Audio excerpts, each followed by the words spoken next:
It's the Worldwide Sports Radio Network.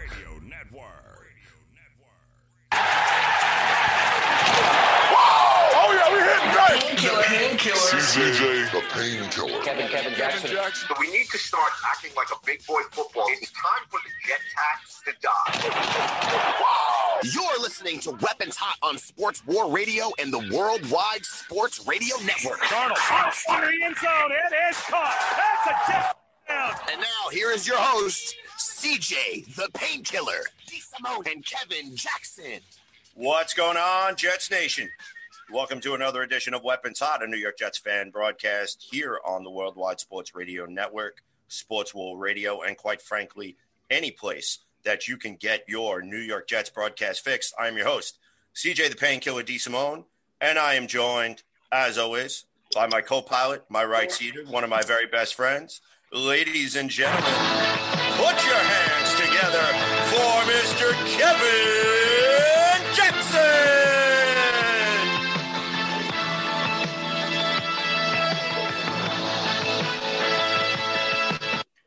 Kevin, how are you, my friend? Absolutely. Once again, I say it all the time. If you've never had a Weapons Hot introduction, you've never been properly introduced. Thank you so very much for that.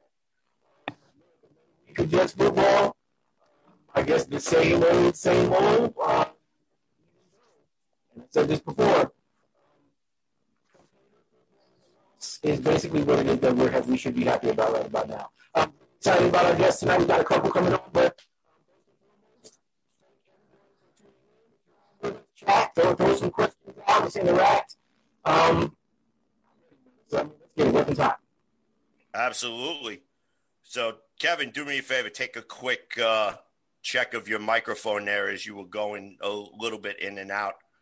So I want to make sure we get that taken care of before our guest comes on. And, ladies and gentlemen, as you can see by your screen, we have another. And this one, we are going to very specially introduce him. And only because he deserves a very, very special intro. So, ladies and gentlemen,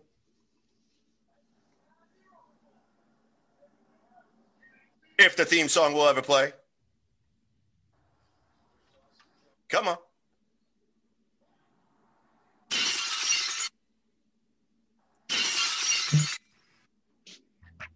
Ladies and gentlemen, please put your hands together for the Weapons Hot statistician, Mr. Jimmy Jardine.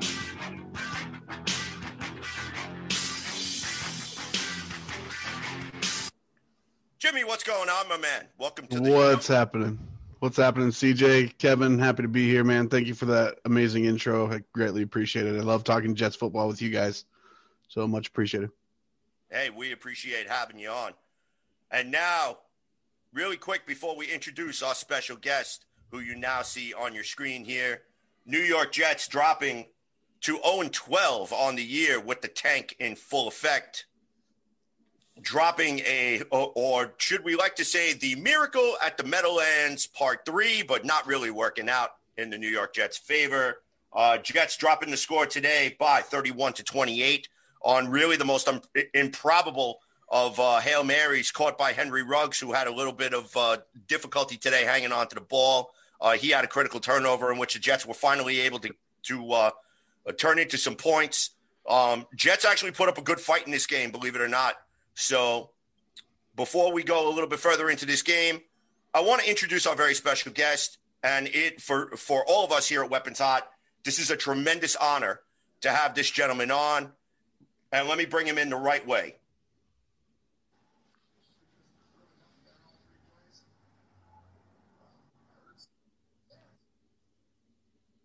And again, none of my sound bites want to work tonight. Ladies and gentlemen, it gives me great pleasure to introduce former New York Jets wide receiver, Mr. Rob Carpenter!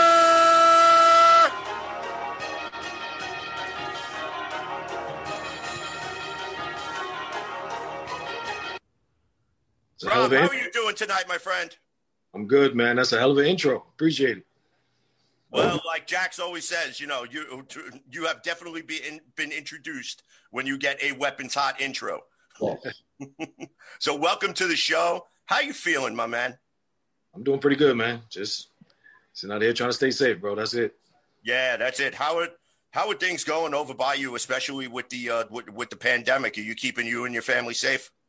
Yeah, absolutely, man. I'm right here in Jersey, so we were at the front of everything when it first started, man. So Governor Murphy is actually just doing what he can, man. And I don't mess around in the streets too much now, so I'm home most of the time, man. Hey, that's a good thing.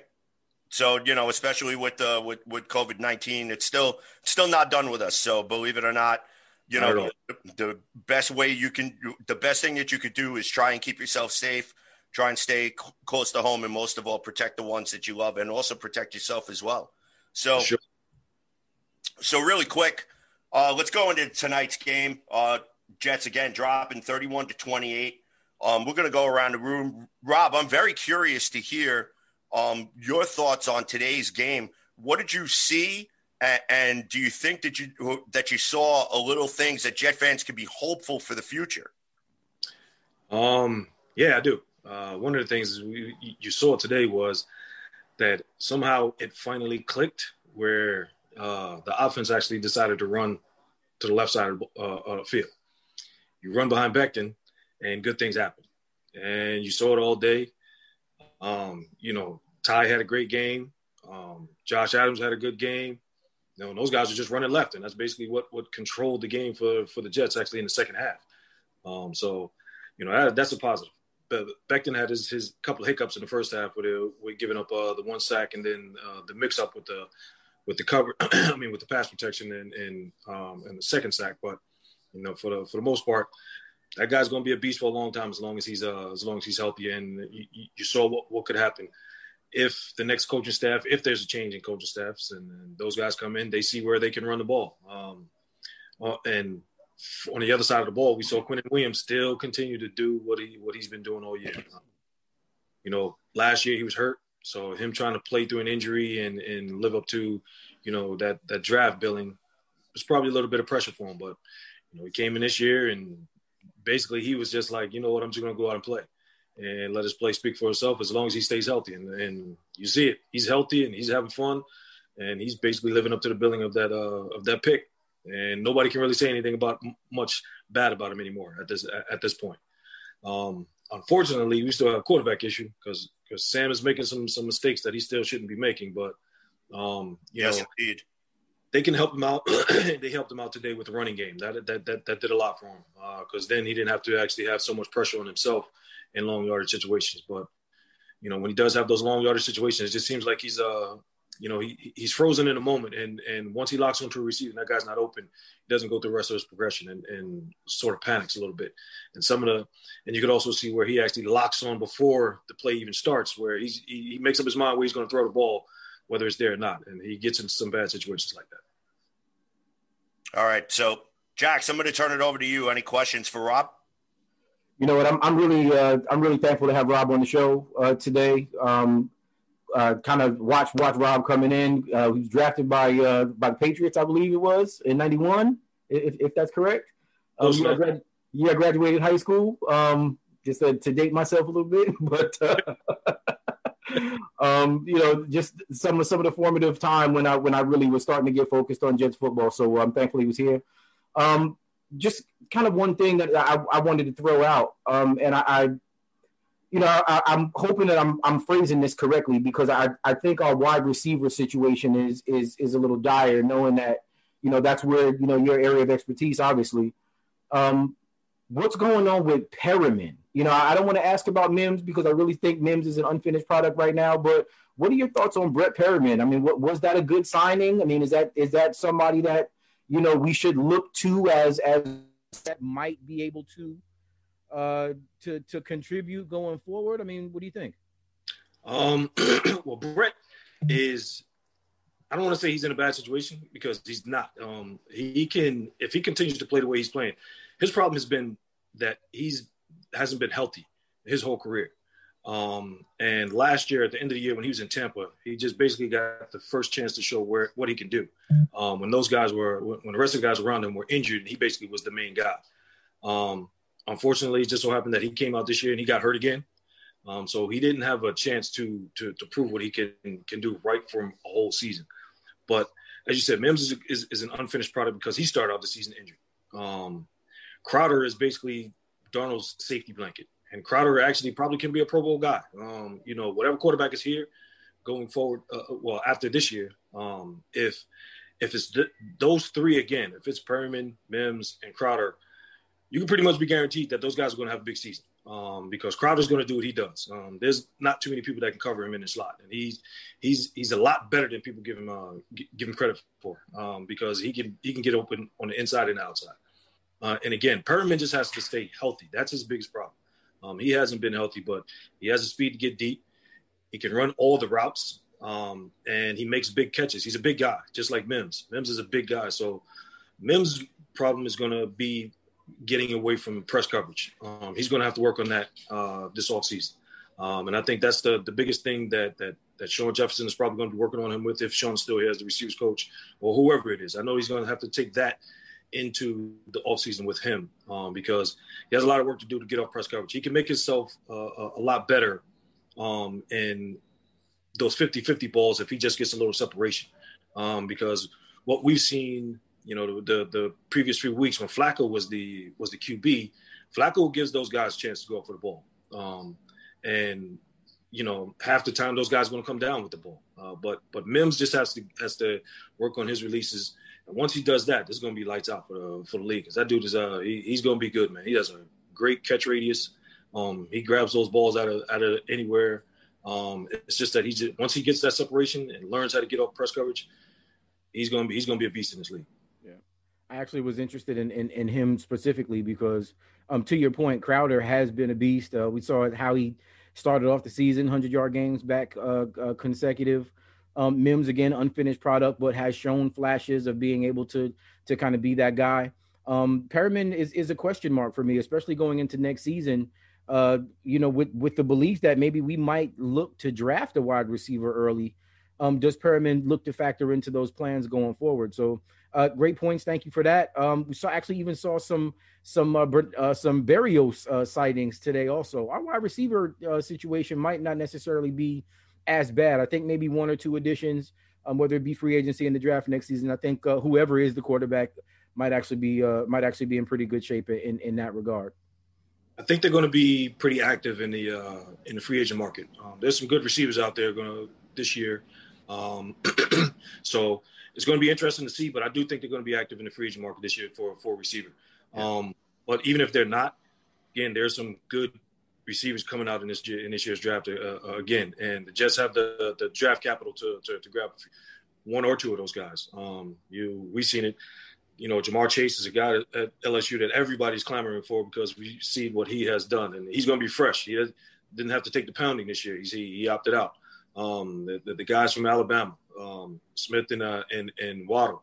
I mean, there's guys all around the college front that are going to be good, and it's another year for drafting receivers this year. So, whether it's during the free agent market, and I think they're going to be active in the free agent market for a receiver, or whether it's in the draft, because they do have the opportunity with all of these picks this year to make a draft choice for one of those receivers as well. Absolutely. All right, Numbers, you're up. Any questions for Rob? Well, to highlight his point, thank you for being on. It's an honor to be on here with a real Jet. So I'm kind of like fangirling over here, but as far as Perriman, I totally agree. I think health has been the absolute issue.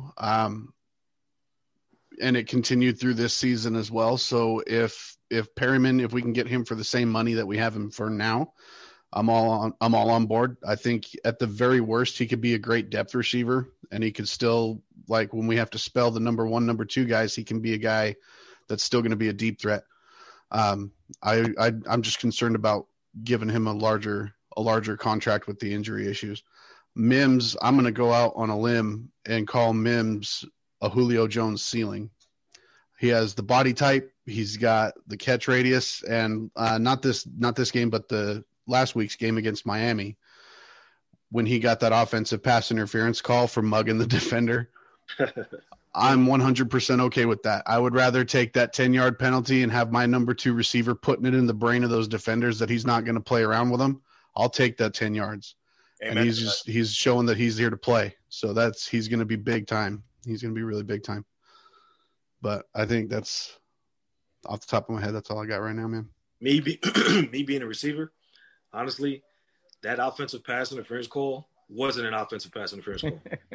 I think it was drawn. It was pushing a line, but yeah, I would agree. But when you leave your feet to go up and you're actually looking for the ball, whether you're on top of the DB or not, when the DB's not, that's not pass interference. Yeah.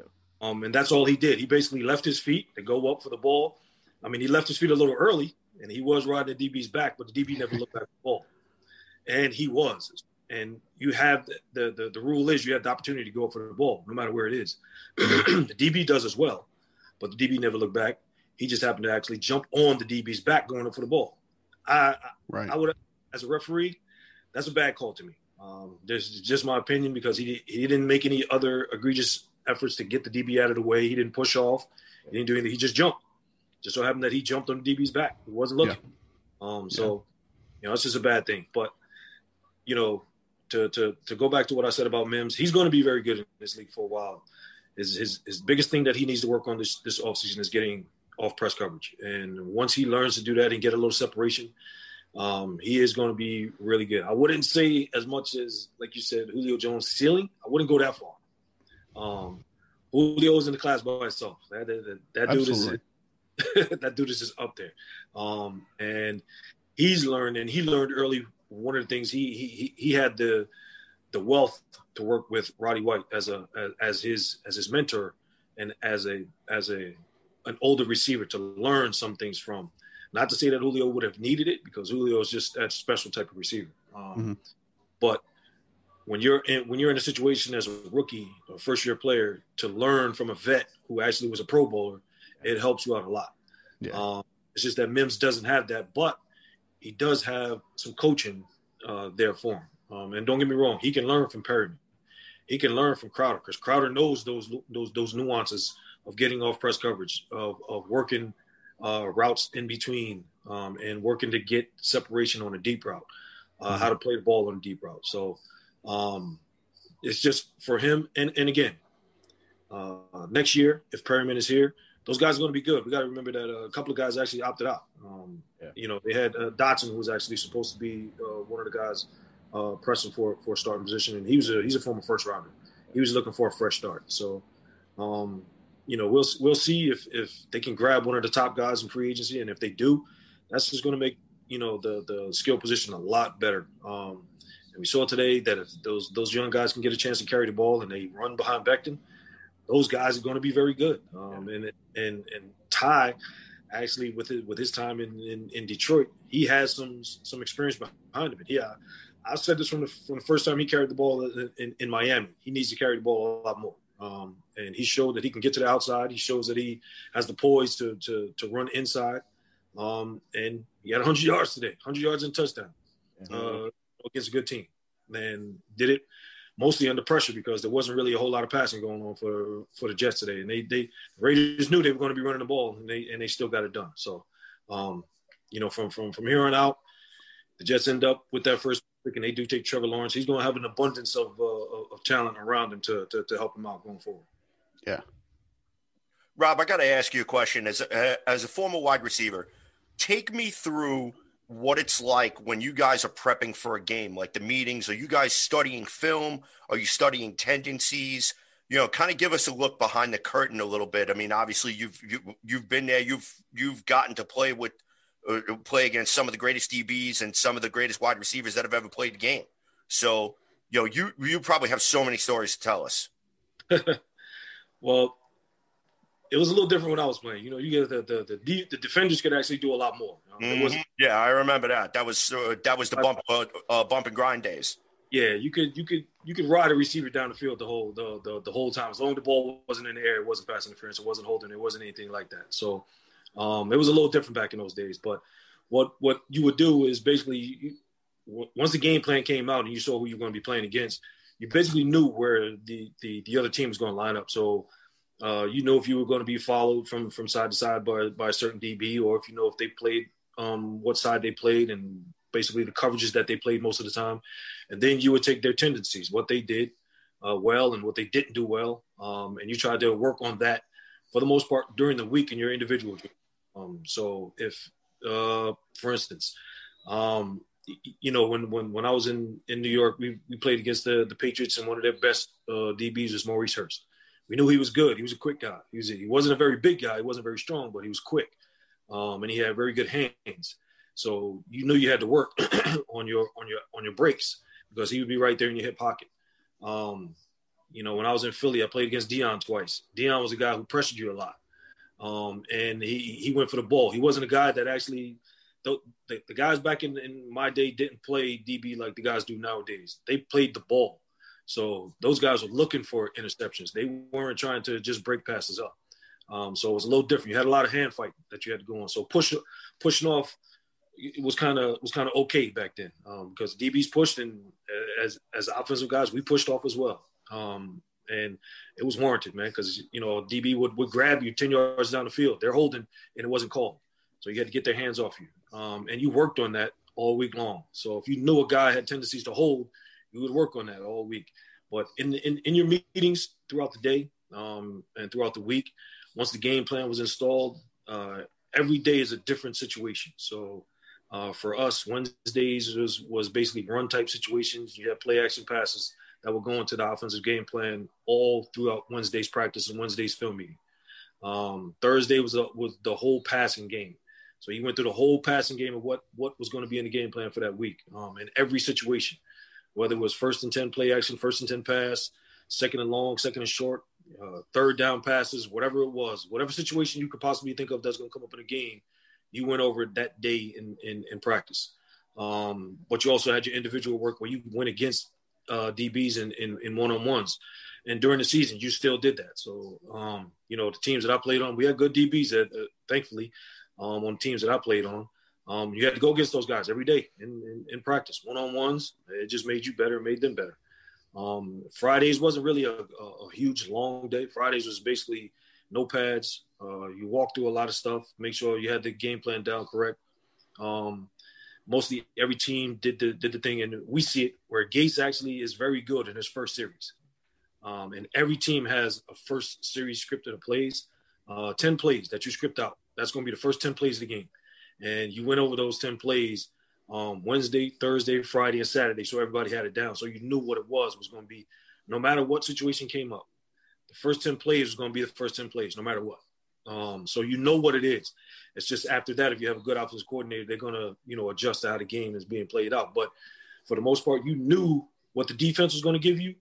And you knew what you had to go against. And it was a little more, I don't want to call it vanilla, but the best teams back when I was playing, played their regular defense. They didn't switch up a whole lot. You know, if they played cover 2, they played cover 2. That was it. You just had to beat it. And if there was a team that played a lot of man-to-man, they played man-to-man. You just had to beat it.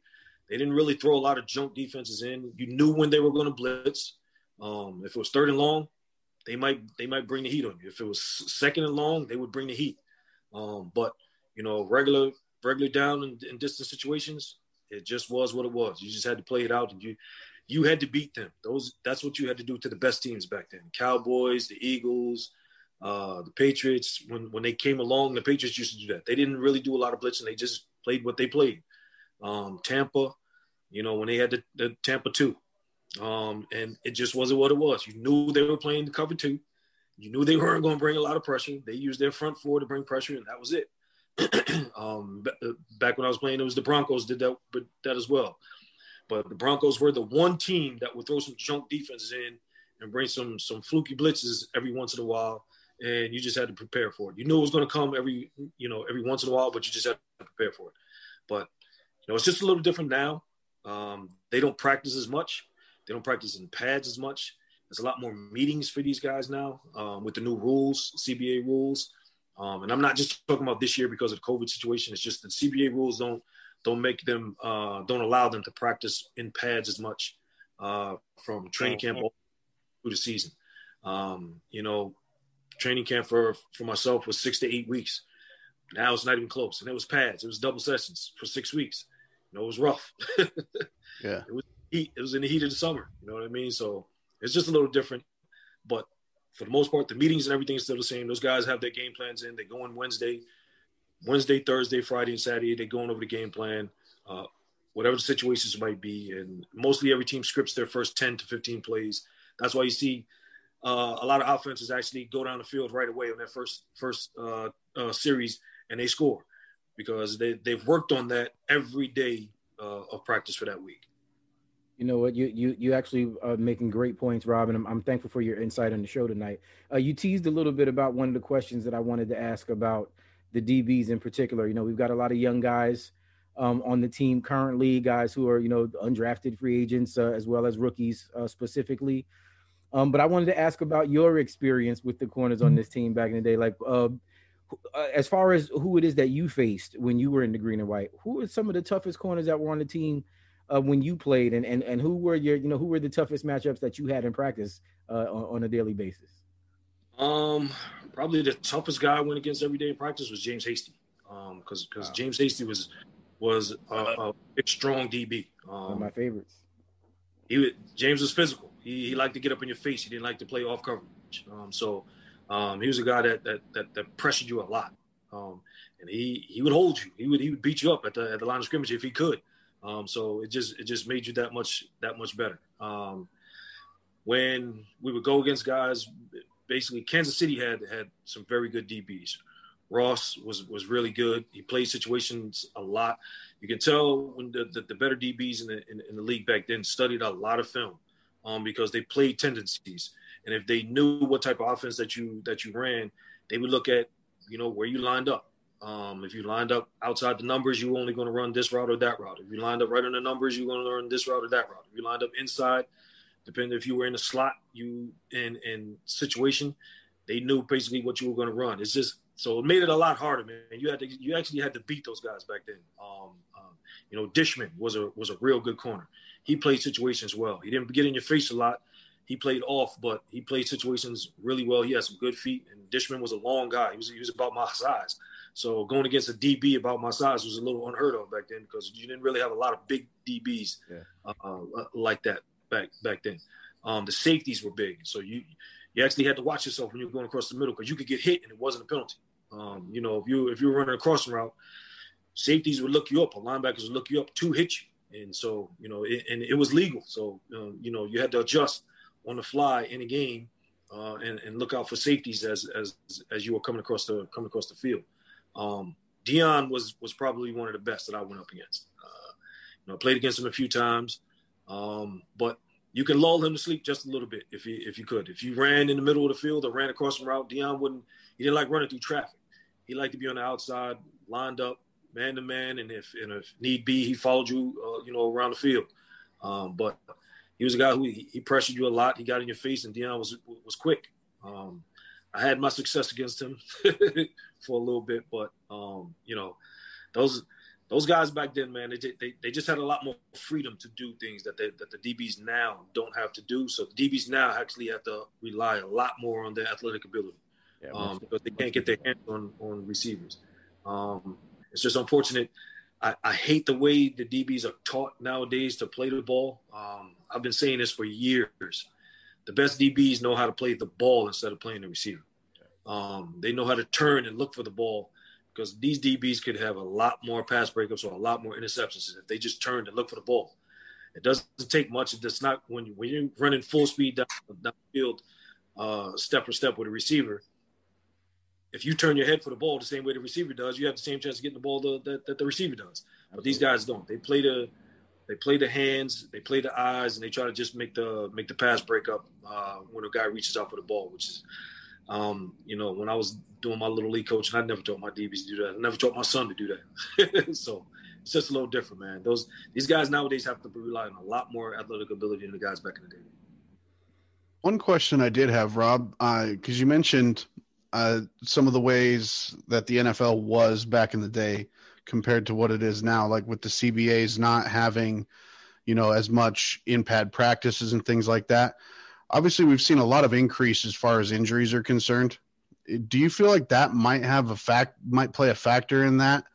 Because someone like me, I mean, I'm not a spring chicken and I never really did much beyond high school, obviously playing. And I was actually a cornerback about 20 years and 80 pounds ago. But it just going into it, I was one of those guys when I played in high school that I wanted to get up in your face. I wanted to hit you. I wanted to be that guy. I wanted to put the fear of God into you when I lined up across from you. And the receivers welcomed that type of stuff. You know, other players welcomed all that. Now, do you think that CBA, like the less practice and less physicality, is contributing a little bit to the injuries that we're seeing? I do. When the CBA was changed and the practice situation was changed during training camp and the pads were taken off during training camp, I basically said there's going to be a lot more injuries because it takes a while for your body to get used to hitting. And the only way you actually get used to it is to practice, to actually hit. There's no amount of off-season work you can do to get your body ready for a padded practice or a padded training camp. I don't know how good a shape you are in. Once you put those pads on and you go into training camp practice, you're going to be sore. Regardless of who you are, how great a shape you are in, you're going to be sore after those first couple of practices. And that's basically what it was. And for as long as football has been around, training camp is used to actually get your body in shape for the season. You come into camp in cardio shape, but you have to get ready to get hit. You're not going to do that when you're training during all season. You're not going to do that in OTAs. We didn't do that in OTAs. Everything was no pads, but you got to practice everything that you're basically going to be doing during training camp without the hitting. And once you put on the pads, if you're only hitting for 2 weeks before a season opens, you see the results. Bad tackling, soft tissue injuries, guys actually, hurting knees that they probably wouldn't have hurt if they had the pads on. Right. Ankle injuries, stuff like that happens because you weren't able to get your body ready for a full game. And that's what happens early in the season. Later on in the season, it's just it's a battle of attrition. Once you've gotten past those first couple of games, you're in game shape and you're ready to play. Injuries happen, and if you're worn down at the end of the season, that will play a part in injuries as well. But for sure, I do feel that the limited amount of pad practices now attributes to a lot more injuries that take place. Damn. One of the things that actually brought up a good point, and Jimmy, that's actually going to segue into our next segment. One of the assignments that I asked for Jimmy for today's show is to compare this year's Jets, the 2020 Jets, with the 1996 Jets, as we've been hearing probably from week 7. So Jimmy has some very interesting numbers that I would like him to talk about with you guys. So numbers, tell me what you got.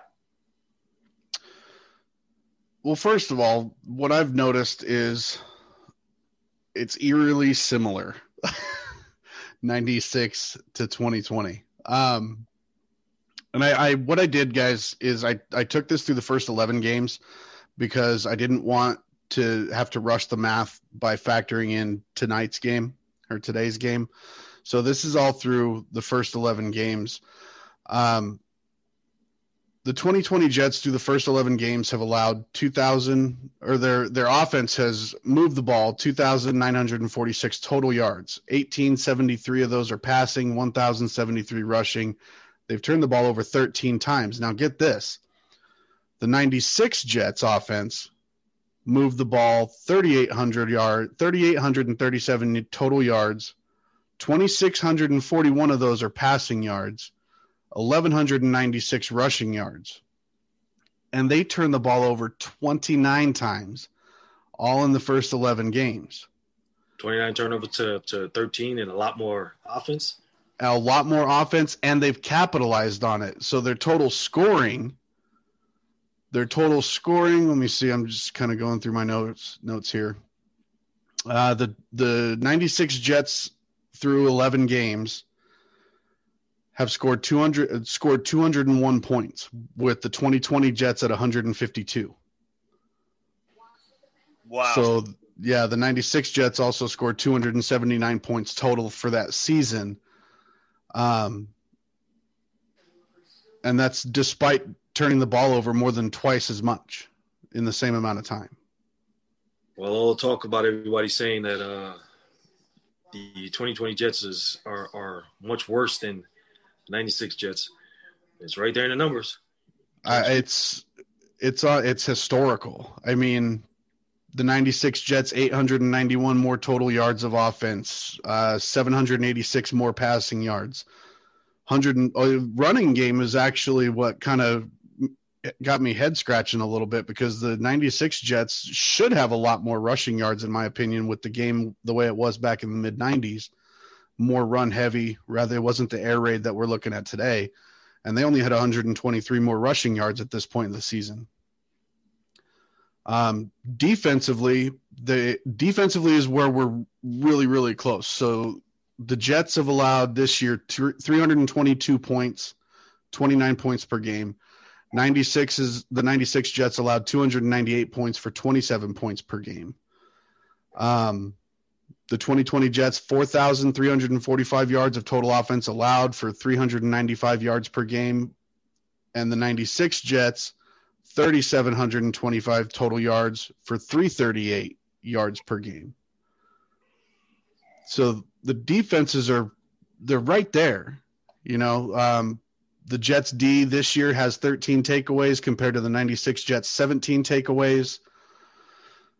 Passing defense, the Jets in 96 were way better in passing, but I don't put too much stock into that. We got 3 rookies playing right now. Like that's going to happen. This year the Jets have allowed a little over 3,000 yards passing, whereas the Jets in 96 allowed 2,200. But again, also you're not facing as prolific, no disrespect, I'm not saying this in a bad way to a wide receiver, not as prolific passing offenses, and it was just a different game.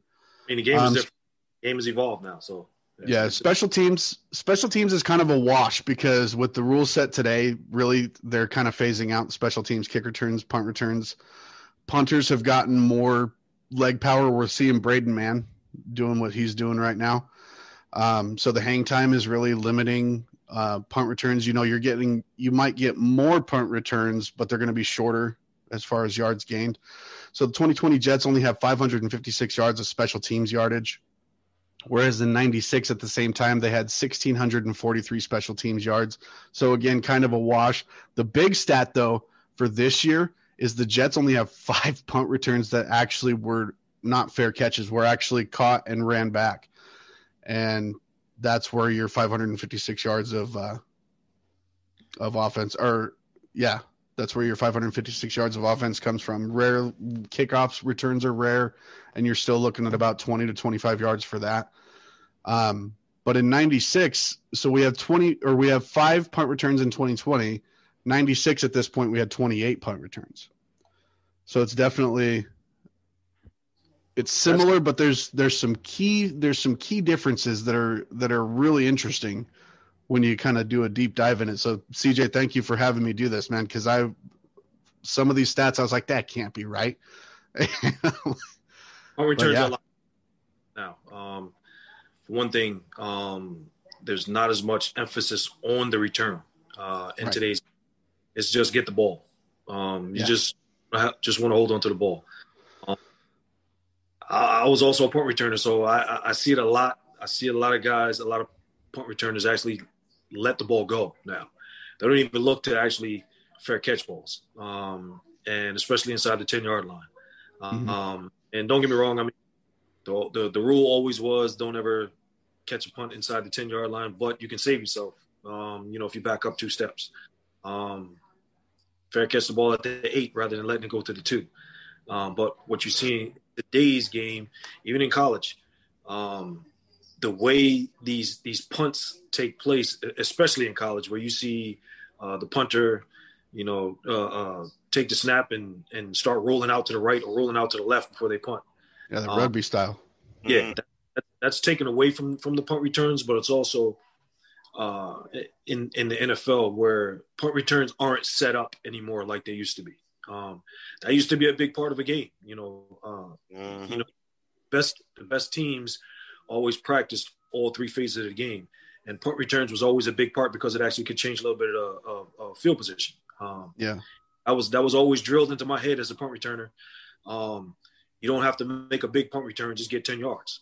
If you get 10 yards, that could flip field position for us actually, having to punt and to, flip field position back. So every special teams coach that I had always said 10 yards was the mark. If you can average 10 yards per punt return, you're doing great. But the guys just don't catch punts anymore. They'll let the ball bounce at the 20-yard line and it ends up rolling inside the 10. We saw that today, actually. They don't today. Back when I was a returner, the gunners were always double teamed because those are the first guys that were always down the field. That allowed returns to actually get a punt return back. That was set up returns, whether you're going right, left, or up the middle. And the best punt returners actually don't run side to side. They just go straight up the field. That's the best way to actually get a punt return. The best way to get you see the longest returns come when a punt returner catches the ball and just goes straight up the field because you're catching the covering team off balance. They're not expecting you to run right back at them. So they're looking to cover the sidelines. They're looking to go side to side. But once you go right back at them, they can't stop. And see the biggest things happen. But just a little different. That's another one of the changes in today's game. Well, and it kind of is sad to me because we would think about we wouldn't even know who Devin Hester is if he came out of college today. Correct. Like that's special teams play has made careers for a lot of players, and I just don't like seeing it phased out. They want to phase it out because of the injuries. The league does more because the biggest collisions usually come on special teams, kickoffs and punts. So, guys running full speed down the field and you're hitting another guy who's coming back at you. They're trying to phase that out. And again, that goes to punt returns as well. Exactly. Oddly enough, and I think to the point that you were making earlier about the minimal training camp time that these guys have, some of the changes that they've made have contributed to more injuries. So, the game is kind of moving in different directions when it comes to how that's set up. Want to talk a little bit more about the current team situation and where it is that we're at right now. At 0-12 now, Jimmy made some points about the 96 team and where it is that they were and historically how bad it is that we are. I have to say this, and I mean, I know the fans in particular. I mean, we see it on Twitter, and I've seen you kind of comment on this also about the tank for Trevor kind of a situation that we've got going on right now. And I know Trevor Lawrence in particular has to be watching these games and, maybe feeling a certain way about what the Jets have to offer right now. And while we are winless, there are still things to look at with this organization and say that, we have some positive things going forward. And you made the points earlier about Mims and Becton, who basically had what I guess amounts to his kind of first bad game of the season today, and to an extent. Based on where it is that we stand now, and based on the talent level, and obviously the situation with the coaching staff and with Joe Douglas and what possibilities we have with regards to the draft and salary cap room and free agency coming into next season. Do you kind of think we're maybe a little bit better off than what folks think that we are right now, or do you kind of feel like maybe some of that is overblown and we need a lot of help right now? Because I mean, I'm on the fence about this, but I just like to know your opinion where we stand. I don't think the team needs a super amount of help. I think the team's actually in a good position right now. Not in a good position as far as on the field at the moment with this coaching staff and the way they've handled the situation for the year. But going forward, I do think the team is actually in a good position if they make the right choice and make the coaching change.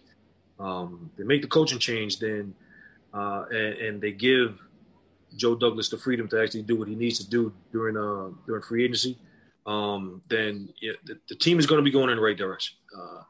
And speaking hypothetically, if they do end up with the first pick, and if they do end up taking Trevor Lawrence, it's going to be a situation where he can look at the scope of the offense and see that there's good pieces there.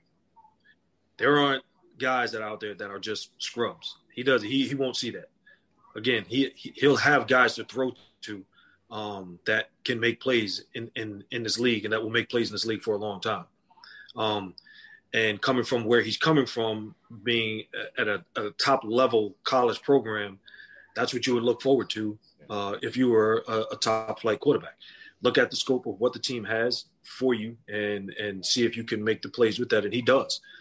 Again, Crowder and Mims, if Perriman is here, if Perriman isn't, and Joe D goes out of free agency and grabs one of the top flight wide receivers, he'll have pieces to work with. Young running backs here. Offensive line will be coming along, and he'll see that he'll have his personal protector on his left side. Becton is there. And if Becton can stay healthy, he'll be there for a long time. So he won't have any problem with that. And on the other side of the ball, the pieces will be coming together. You just got to think that next year there's guys that opted out that will be coming back. C.J. Mosley will be coming back. Yeah. I don't really know what's going to go on with May. But if he's back, that's a big piece that's back there, back in the defensive backfield. Yeah. It's unfortunate that the young corners are actually, learning on the job, but that's this league. You got to learn sooner or later.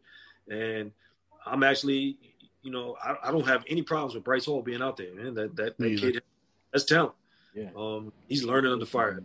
Having to step on the field going against Keenan Allen ain't easy. And if that's the first person that you actually go against the first time you step on the field, and you go out and you play pretty well, you've got some talent. And he's doing what he has to do. Next year is probably going to be a whole new situation that he's going to be under. I doubt he'll have to play as much man-to-man as he had to this year. But with him being out there and having to do that, and the rest of the young guys actually having to do that at the same time, the young DBs, it's only going to make them better. It's not going to make them worse. So, looking at the scope of the things, if Trevor is actually, having people in his ear, whether it's his own head coach or other outside influences talking to him, it's not as bad as everybody's making it seem with the Jets as far as on the field. Now, it's a whole different story when you're talking about, upper level management and ownership. They just have to do the right thing. And hopefully, this year, if they do the right thing and they change coaches, they let Joe D and the coaching staff do what they have to do instead of meddling in things and end up messing it up. But if they get the right coaching staff in here, and Joe D has another real good draft, another good offseason as far as free agency goes, this team is actually can do some things next year and years after that. I don't see how. We know it's not going to get worse, but I think it'll be a lot better real soon. Great points. Thank you. All right, so really quick, I want to go into the comments.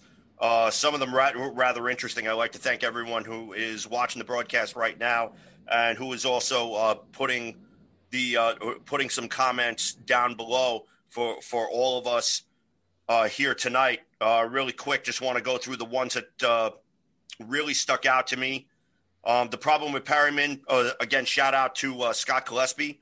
The problem with Perriman is it's going to cost more than this year. When he's been healthy, he's been put up pretty good numbers. He will make more than $6 million. On the left side, again, also Scott Gillespie, the left side looked really good with Becton and the new guard. Getting him line. Yep. will help this team for next year. We won't have to use a draft pick or money in free agency on that position. I still would probably draft another one just to have an understudy, because we're seeing it now with the loss of Alex Lewis, and that's something that I actually want to talk about a little bit later on the show.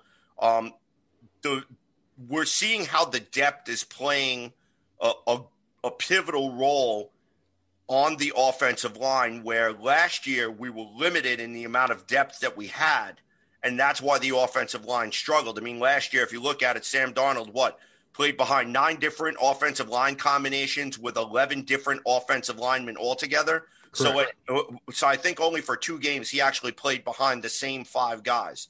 Now, I don't know how many games this year he actually played with all 5 of his starting lineup from week 1, but I definitely think it was a lot more than he did last year.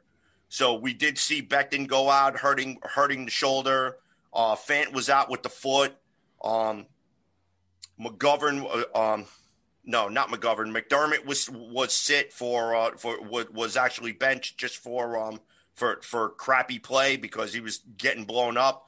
So we saw a couple of different offensive line combinations, and I just think that when you compare the offensive line last year compared to what we have this year, it's not where it should be.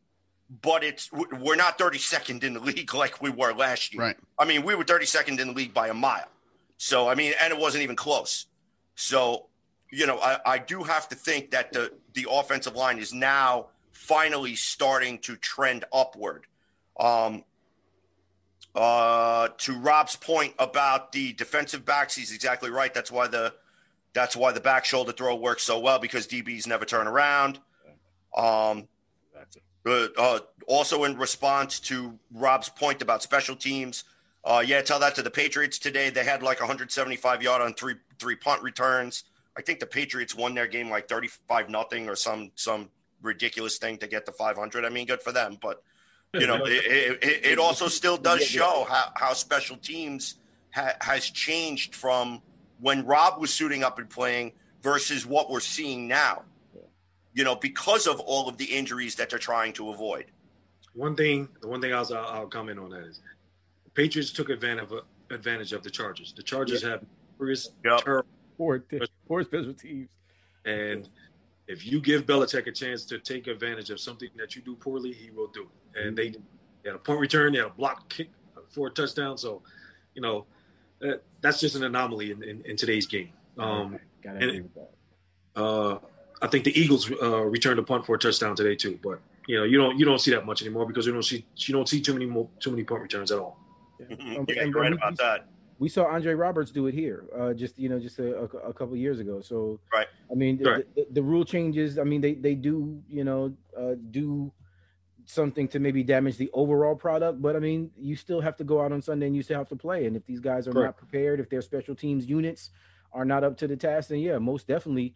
It can still be an opportunity to be gashed. It's not like we haven't seen teams, take advantage of those, like we see Kansas City do on occasion when those guys, who the fastest guys in the league are running those things back, kickoffs and punts. So, I mean, it is an opportunity, and I think that's it is a whole aspect of the game that going into the last few seasons, the Jets in particular. I thought maybe we had a little bit of an advantage with our Brent Boyer coming in and doing what it is that we did on special teams. I mean, we actually came into the season thinking that if Adam Gase could manage the offense and the defense played to the level that it played last season, that our special teams could be the deciding factor in quite a few games. And unfortunately, it hasn't been that way, even though Braden Mann, and I'm just going to say it again, when my little moratorium on purchasing Jets merch is up, I'm buying a Braden Mann jersey. I'm telling you, I'm gonna say it again. I'm not. When was the last time you bought a punter's jersey? Look, that's gonna be the first one. I'm buying that Braden Mann jersey. Listen, you gotta wear that shit on the air. I'm holding you to it. Look, and I won't even wear the bag when I wear it. Trust me, I won't even wear the bag. No, we want the bag with the grease stain, dude. Okay, I'm highly disappointed that you didn't wear a bag for tonight's show. I might have to get it. Getting back to the comments, Scott Gillespie again. There is one reason why Trevor Lawrence is coming out. Just look at what happened to the Cincinnati Bengals QB. If he stays in school, he might lose everything.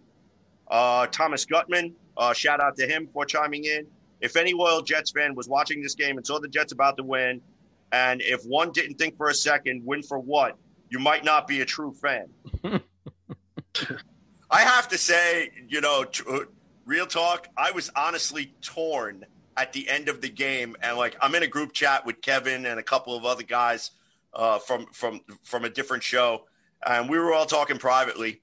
And I had told them, I'm like, when the Jets were up 28-24, I was legitimately torn. I was like, the fan in me wanted them to get that W, but my brain is going in the back going, number one draft pick, first overall draft pick. What are you doing? So, yeah, I had my moment today where I was trying to contain my please get this W for the bigger overall picture. And then watching the Jags throw it away also, thinking that might have been working so hard to force overtime just to have Mike Glennon just basically handed on a silver platter to the Vikes. The other Jetmen out here were in the same exact boat. Exactly. Wanted to see it happen, but you didn't want to see it happen. Right? Yep. No one can ever really say that they're, I'm all for 0-16. I mean, there is a level of embarrassment that comes with that, to an extent. I mean, I live in Georgia, so I'm surrounded by, fans of other teams, Cowboys fans, Falcons fans, Packers, Steelers fans, and I mean, me, I wear my Jets gear, I wear my jerseys, I wear my hats, I wear my hoodies, I wear all of that stuff, and it's difficult, but the fact of the matter is that when I say we'll be all right, that's kind of dependent upon us going 0-16 this season, Yeah. Does that really make my neighborhood? A lot of Giants fans around me in my neighborhood. Yeah, they know what I'm about, so I get it all the time. Yeah. I go outside walking my dogs and I hear it. So it's a difficult situation. My heart was like 28-24, and then my head was like, you have to think of the next 10 years. Right. You know what I mean? And just like with you guys, man, I was torn. I was like, yeah, but no. Crowder scores, and I jump up like, oh, yeah. And I'm like, oh, what am I doing? Yeah. Wait. I just need to know where to send the gift basket to Henry Ruggs. What am I doing? I mean, you want to see it happen, but you don't want to see it happen. Right. Yeah, man, it's hard. Points are on the board, but you just want to see the other team have just one more point. Exactly. Yeah. And at the end of here we are, and I said it earlier, and CJ, will tell you, we snatch victory from the jaws of defeat. But the fact of the matter is that really, as a Jets fan, I think the one thing that really kind of does make sense about what it is that we're rooting for, we're looking for competitive play in losses. Yeah. Right. Competitive play in losses. That's really kind of the best case scenario for us. Well, I was actually hoping that Sam would play better. Sam, 2 touchdowns, 1 interceptions, the 2 fumbles in particular. And I don't want to lay all of the blame on the fumbles on Sam because there were some offensive line hiccups, but that's kind of been the story since he's been here. Mm-hmm. But yeah, Becton got beat on just a bull rush where he didn't. Farrell actually gave him the business today, and his legs got crossed up, like he was trying to adjust and it didn't do it quick enough. And then the one on the inside where just as a kind of forget he's a rookie because he's been as dominant as he has, but he's supposed to recognize that, and we were talking about that in the chat earlier. If he's a veteran, he doesn't miss that guy coming across his face. He's able to get his hand out and if nothing else, give Sam another second to be able to process and be able to do what it is that he needs to do. Not even a second, just another half a second. I mean, that's all it would take. Way there. Rob, think this looks like you want to chime in. Go for it. I think the speed of Farrell caught Becton off guard early in the game.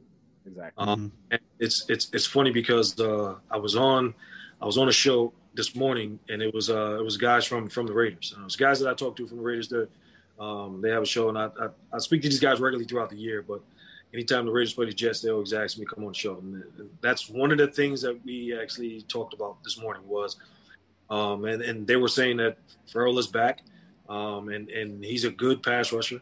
I said the one thing that he's going to have to go against is Becton, and we'll see how it plays out.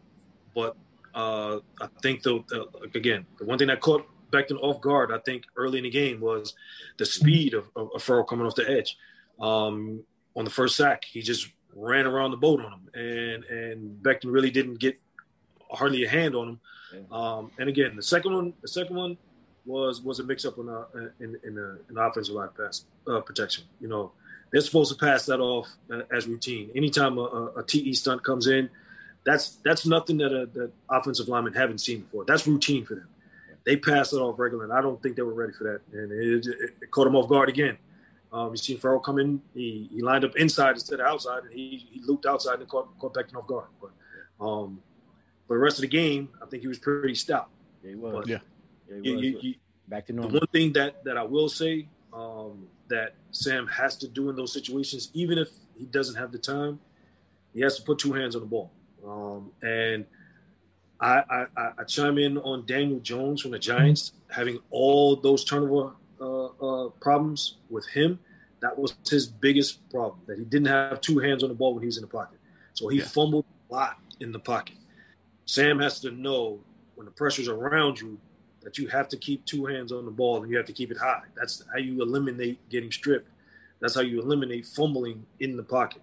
But in getting away from that just a little bit, we don't want this team to lose, but we do want this team to be competitive for a long time. Yeah. Look at the Bengals. Look at Burrow.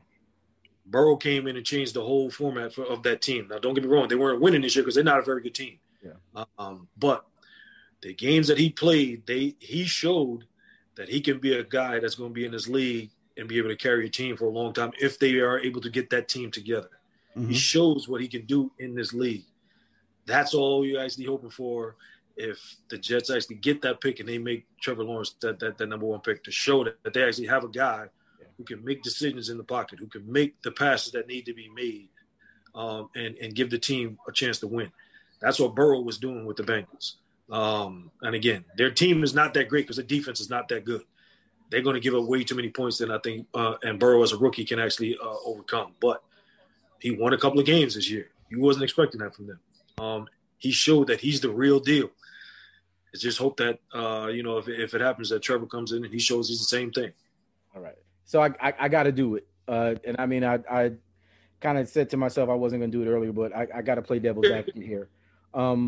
Let's just say, for the sake of argument, that the Jets come out and play inspired ball and we don't necessarily get to that number one pick. Have you paid any attention to any of the other guys, Justin, the Fields in particular? How do you feel about, us being in a position to pick up one of those guys and even though we're looking again at the overall team situation and saying that it might be a little better than what folks think, does it mean that Trevor Lawrence is the only guy that could come in and kind of, right the ship? Or, do you see some other guys that you think might actually be able to come in and be, if not, the same, maybe similarly effective in, kind of helping us to get to the next level? I honestly don't have a problem with Justin Fields. I don't. He had one hiccup last week. Didn't play that well, but he came out yesterday and he played great. Back to the way he actually normally would play. He's not – I wouldn't say he's actually the guy who you look at as Trevor Lawrence, but he's a guy who I think can make a team transform. And if you put guys around him that know how to play, and the Jets have that in place at the moment with their skill position guys, he's a quarterback that can make the plays. Is he going to have to learn a little bit on the fly? Absolutely, because I don't think at the moment that he makes the pinpoint passes that Trevor Lawrence does. I don't think he anticipates enough because it's not in his offense. The way that Ohio State runs their offense is not in that offense right now for him to do that. What he's going to have to learn coming into the league at this point is the quick throws, getting the ball in and out of his hand as fast as he can on some hot reads, anticipate throws on breaks. But do I think he can do that? Absolutely. If you guys actually saw the end of the Eagles game today and you saw Jalen Hurts come in and do what he did at the end of the game, he's going to be a guy that guys make some plays in this league. Do I think Fields is a level above Hurts? I do. To me, he's a little on the level of, and don't get me wrong, I'm not saying he's this guy, but he reminds me of Deshaun Watson, where he can get out of the pocket, make some plays with his feet. He has a strong enough arm to get the ball down the field. He can make every throw on the field, inside, outside. It's just that Deshaun had the knack of making plays out of nothing. Do I think Fields can do that? I do. He actually showed it yesterday where he actually was caught in the pocket and actually got out and actually scrambled for a touchdown. Yeah. That's something that you would look at Deshaun Watson doing when he was at Clemson and be like, man, this kid's going to be special. And I think he does have the ability to do that. But we all know that the overall guy is Lawrence. Yeah. Look at the QB from BYU. He's going to be good in this league. And Mac Jones. Yep. Wilson. That's his name? Zach Wilson. Zach Brown or something like that, or Zach Wilson. Zach Wilson is his name. And you look at the QB from Florida. He's going to be good in this league. Kyle, that's my boy. I love Kyle Trask. I love him. I want him, and I want Kyle Pitts. Pitts is on another level as a tight end, but Trask is actually, he's shown that even without Pitts in the game, he can make every throw. Yes. Anticipates throws. He has a strong enough arm to make the throw from one hash to the outside the numbers. He can throw the deep ball, put it where it needs to be, give the receiver a chance to make a play. Trask has actually shown that he's actually a guy that, if you look at what happened with Joe Burrow, from where Burrow went from his first year at LSU to last year, Trask is that guy that basically has come out of nowhere and shown that he can actually be a top-level QB at a high-level program playing against high-level competition. And don't get me wrong, because teams down there in the SEC, they have talent all over the field. And Florida has talent all over the field for Trask to be throwing the ball. But when it was all about Pitts early in the year is can he do it without Pitts? When Pitts got hurt, he showed that he can continue to play at that high level. So, there are other guys besides Lawrence that are going to play well in this league that and these QBs are going to be drafted in the first round. So, and those were a few that I mentioned. So, it's not all about Lawrence if that doesn't happen, but of course, everybody wants him to be that number one guy. I the only reason I even asked that question is because I was a Lamar guy, Lamar Jackson. When Sam came out, and I was again to this very day, I banged the table saying, yes, Sam would be a great option, but Lamar Jackson, I just felt like was going to be the best quarterback coming out that season. And I mean, hindsight is 20/20. It is what it is, but I still kind of feel right now, and I'll just kind of throw my rationale about this, about Trevor Lawrence in particular. And you made the great point. He comes from one of the best teams in the league, and he's always had the best around him. How does that transition when he comes in to the next level and he doesn't have that? Does he still have the same confidence? Is he still going to be able to make some of those same plays? Does he still have the same level of I guess, the upper echelon that he's been? And I don't know. I'm still on the fence about that. I really think that Trevor Lawrence and Justin Fields are closer than maybe some people might think when it comes to how their skill sets transition on the next level. Yes, Trevor Lawrence is a much more polished product, but I don't necessarily know if that actually qualifies that he'll be a better quarterback on the next level. Example, Josh Allen and how he's kind of turned the corner in Buffalo. Josh Allen, I think, was what the lowest ranked quarterback on quite a few people's lists when he came out, mainly because of playing in Wyoming. Well, this is true. And smaller school, right? But also some of the accuracy issues that we talked about. Yeah, on scouts' eyes. But as you said, with Justin Fields and Trevor Lawrence, the thing is, as I mentioned, is anticipation of throws. That's going to be the difference. And with Trevor Lawrence making throws that he makes, once you get around the guys that you actually are thrown to, if you can anticipate the throws, it doesn't matter the level that you actually have. He's going to make the throw, and whether it's the right throw or not is going to be the question. And he's going to put the pass in the right position. So once you get used to the guys that you're actually going to be throwing to, that if you have a guy who's a speed guy and he's going down the field, you have to put the ball out in front of him. If you actually a guy who doesn't have that great speed, and if he's running a deep route, you might have to throw a back shoulder fade to that guy. So you get to know those guys. And the one thing about Trevor Lawrence is you can see he knows his guys that he's throwing to. So whether he has to throw a pass out in front of somebody, or whether he has to put it in a spot that only the receiver can get to it, he makes those throws. That's the difference between guys who actually are decent in this league and guys who are at the upper level of very good. You see Aaron Rodgers do it all the time. His guys aren't the fastest guys in this league, but somehow he puts the ball in a spot where only the receiver can catch it. He puts it in a spot there because he anticipates that throw for his guys to be in that spot. Brady used to do that as well. I would beat the table wondering, how DB didn't get his hands on the ball Brady just put the ball in the right spot, especially when he's throwing to Gronk. When you have a guy that actually has a huge catch radius, you can put the ball in certain spots that only he can get it. And you'd be like, damn, he just caught that? Holy crap. But, when you have a good quarterback who anticipates a throw and can put it in a spot, it makes up for the lack of talent that he might have around him. And Trevor Lawrence is one of those guys that can do that. It's yet to be seen if Fields is actually going to be doing that a lot. That's one of the things that I'm waiting to find out. But Trask does that at Florida. He puts the ball in the spot for only his guys to get it. Now, don't get me wrong, because a lot of his guys running wide open. But if you hit these guys wide open in stride, which he does, that bodes well. It knows that you're seeing the field, you're reading the coverage, and you see who's going to be there, and you put the ball in the spot for these guys to make plays. Because a lot of those plays that those guys make down there in Florida run after the catch. He puts it in the spot, and they can do it. He doesn't throw the ball behind him where a guy has to turn around and break stride when he's making a catch.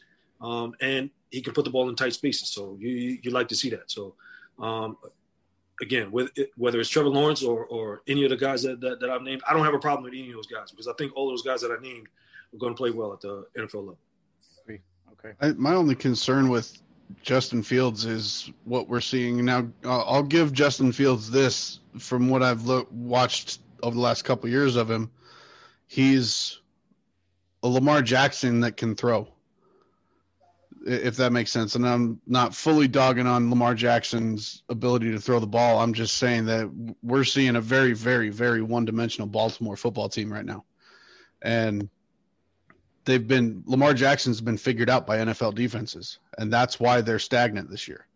Problem with Baltimore is they didn't surround Lamar with enough guys. That's a problem. And then you got Hollywood Brown having to delete some tweets because he was pretty fired up about some things there too. But which I get, it's a fiery game. My concern is the NFL is able to figure out running quarterbacks over a couple of years. They get a couple seasons of tape on the guy, and then it's just kind of downhill, and they have to evolve. I don't see that. CJ's going to love this. If we don't end up to put my answer to your question there, Kevin, if we don't end up with the number one pick, I want, because we're going to be number one, number two. Yeah. I think the number two pick with Justin Fields, because I think he can be really good. I think that pick will be nearly as valuable at number two as the number one pick. And I would trade back, pick up Kyle Trask and pick up Trask.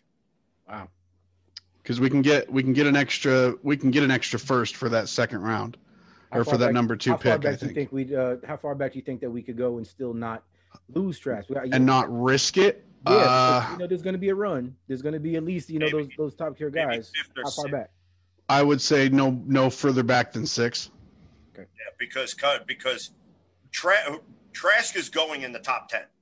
Yeah. So, and you also have to hope that Kyle Pitts is not going in the top 10, because remember the Jets are going to have the Seattle Seahawks number one pick, and I'm hoping and praying. However, though, I don't expect Kyle Pitts to be on the board, probably past 15, and I'll be shocked if he is. Yeah. But with that second first round pick, whether we get the first overall pick and we get Lawrence, or if say we end up in the 3 slot.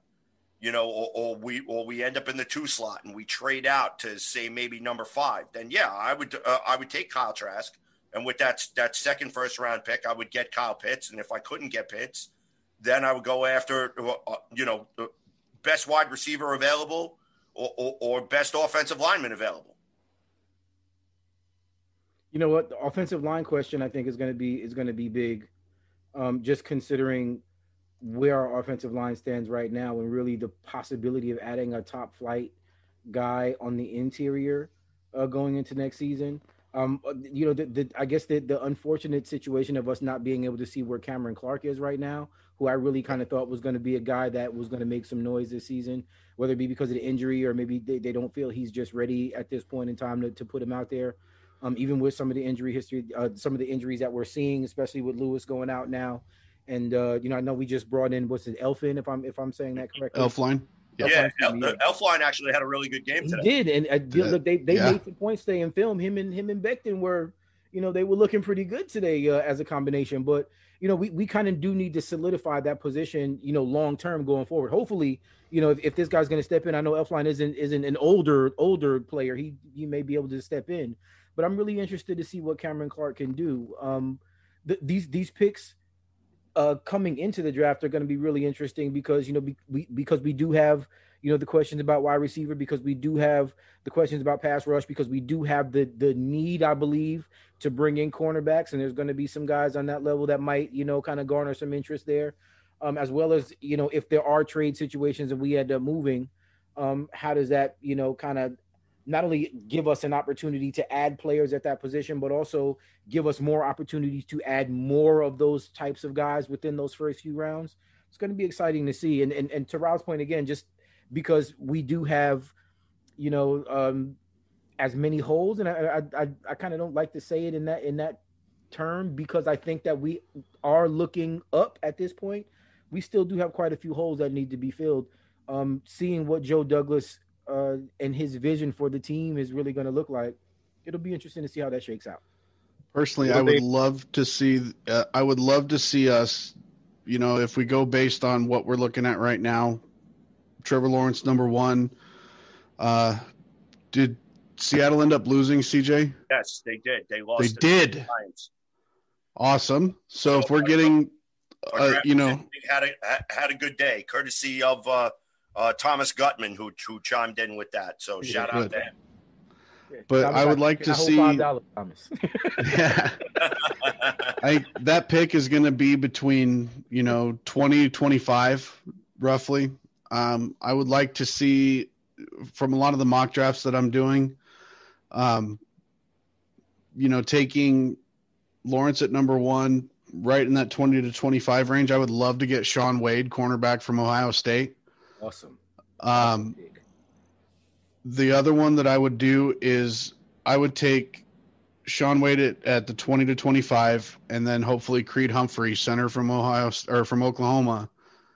If he's available at 33, then you talk about free agency. I'm thinking Allen Robinson. I'm thinking Kenny Golladay. Yeah. I'm thinking Joe Thuney. They're not going to franchise tag him again. I think the cap right now is as low as it will ever go. Yeah. Okay, the cap cannot get below $176 million. 2022 is going to go way up again because everybody is going to be showing up to these games again. These guys are going to make bank. Yeah. So the cap's going to go way up. I think the Jets open up those purse strings, man. You get the top guy. You get Joe Thuney. You get Allen Robinson or Kenny Golladay. Bud Dupree, he's hurt, but Pittsburgh's going to have to get rid of $20 million of negative cap space. Saints are going to have to get rid of $95 million in cap space. They were in bad shape. So there's going to be a lot of talent floating around out there that only a select few teams can actually go after. We're one of 4 teams in the NFL for next year that have over $50 million in cap space. So it's our market. It's our market coming up in 2021. So spend that cash, man. Get those free agents. Grab yourself a nice corner, a good quarterback, and we can move forward. This thing can be rebuilt in a year. I'm telling you, it can. At least be functionally looking like these guys. They have something. Yeah, Rob, absolutely. You had something that you wanted to chime in. Excuse me. No, I was just going to say that the draft is basically going to be predicated on what happens in free agency. That's all. For sure. If those holes are plugged in free agency, then other than the first pick, everything is going to go a little different than what everybody would hope.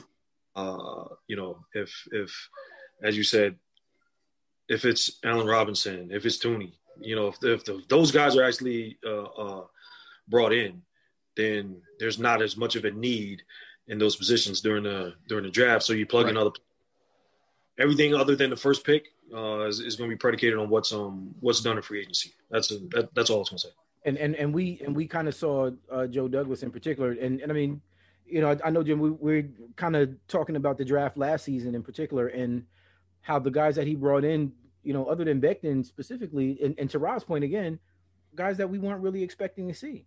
I mean, did we really go in saying, oh yeah, he's going to draft a safety in Ashton Davis, or did we expect he was going to go after James Morgan in the 4th round, we didn't even expect to see P. Ryan, I know CJ, you were banging the table for that guy, but I wasn't expecting to see P. Ryan drafted. I personally thought that he was going to be, maybe a little later on down the line, but no, I was banging the table for P. Ryan and also Jabari Zuniga. Yeah. Now, I mean, Jabari Zuniga, unfortunately, he's made a few mistakes since he's been on the field, and there were a couple of times where he found himself out of positioning, where he found himself out of position in which the opponent was able to get a good gain on his side, and his ability. I just think that it's going to take a little bit more coaching for him to really reach that threshold. But I still haven't ruled out that I still think that he could be a pass rusher. He could easily be the Jets' answer at pass rusher. John Franklin Myers has turned out to be a tremendous tremendous pickup. Yeah, that guy's P. Ryan, unfortunately, with the high ankle sprain, will be lucky if we see him good to go within another week or two.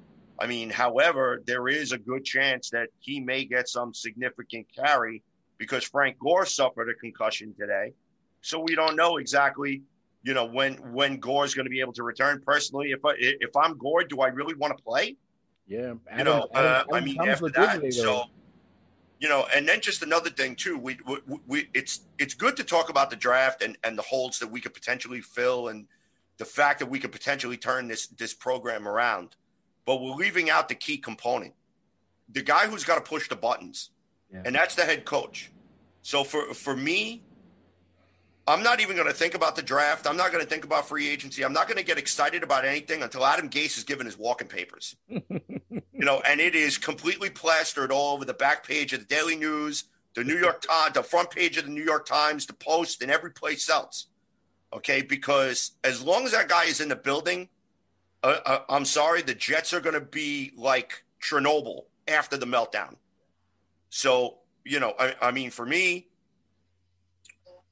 once the Patriots game is over, regardless of the result, whether we end up 1-15, 0-16, whatever, okay, you have to show him the door.